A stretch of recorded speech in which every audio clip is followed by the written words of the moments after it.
একজন কাকা আসছিল হেল্প চাওয়ার জন্য, কিন্তু আমার পকেটটা খালি ছিল। তারপর আমার বন্ধুর কাছ থেকে নিয়ে তারপর তাকে দিলাম। সেটাই, যেমনটা ছোট আর কিছু নেই, সবসময় তো আর নিজের পকেটে টাকা থাকে না, যেমনটা কাকার পকেটেও ছিল না।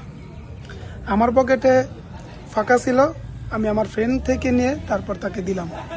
যাই হোক, কাকাকে দেখে খুব কষ্ট লাগছে, কারণ কাকার ছেলে মেয়ে আছে, এমনটা নয় যে নেই, আছে, কিন্তু বিয়ে হওয়ার পর স্বামীকে পেয়ে তার মেয়ে এবং তার ছেলে স্ত্রীকে পেয়ে তাকে রেখে চলে যায়। যাই হোক, ইমোশনাল কথা বলে তো লাভ নেই, মাত্র 50 টাকা তাকে দিতে পারছি। সবাই